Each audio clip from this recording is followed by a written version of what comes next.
ભાઈઓ, આજે વહેલી સવારે જે ઘટના ઘટી છે, તળાજાથી જઈ રહેલ સોમનાથ હાઈવે વચ્ચે ત્રાપસ ગામની અંદર મિત્રો વાત કરીએ તો એક્સિડન્ટ થતા 6-7 લોકોના મિત્રો વાત કરીએ તો ત્યાં જ અવસાન થઈ ગયા હતા. અને મિત્રો વાત કરીએ તો 15 લોકો છે તેનું મિત્રો વાત કરીએ તો ઘટના સ્થળે સારવાર કરવામાં આવી રહી છે. જે આ મિત્રો વાત કરીએ તો સૌથી મોટી દુઃખની ઘટના કહેવાય આપણા માટે.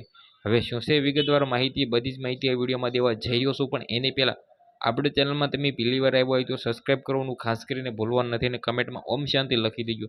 કારણ કે મિત્રો વાત કરીએ તો ઘણીવાર આપણે વિડીયો દુઃખની સાથે બનાવવા પડતા હોય છે, જેની અંદર મિત્રો વાત કરીએ તો આજે વહેલી સવારે 7 વાગે મિત્રો વાત કરીએ તો ત્રાપજ મિત્રો ખાતે બસનું મિત્રો વાત કરીએ તો ટ્રક સાથે એક્સિડન્ટ થતા જેની અંદર ટ્રક મિત્રો ઓલરેડી રસ્તામાં પડ્યું હતું ને પાછળથી ભાઈ બસે તેની ઉપર ચડાવી દીધું હતું. પરંતુ મિત્રો જે આ ટ્રક પડ્યું હતું ને તે મિત્રો વાત કરીએ તો વગર ભાઈ એમ કીધું પાર્કિંગનું પડ્યું હતું અને ત્યારબાદ આ એક્સિડન્ટ થયા બાદ જે ટ્રકવાળો છે એ ફરાર થઈ ગયો છે.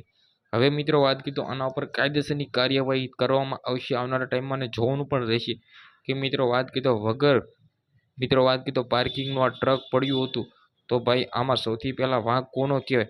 તો ખાસ કરીને મિત્રો આ દુઃખની જે ઘટના ઘટી છે તેના પરિવારોને ન્યાય મળવો જોઈએ. જેની અંદર મિત્રો વાત કરીએ તો 2-3 બાળકો હતા, 2 મહિલાઓ હતા અને મિત્રો 1 જેન્ટ્સ હતો. તો ખાસ કરીને સૌથી પહેલાં તો જે આ અવસાન થયું છે તેના વિશે તમારું શું કહેવું છે? અને સાથે મિત્રો વાત કરીએ તો ભાવનગર ખાતે અને ભાઈ તળાજા ખાતે સારવાર માટે 15 જેટલા લોકોને મિત્રો લઈ જવામાં આવ્યા છે.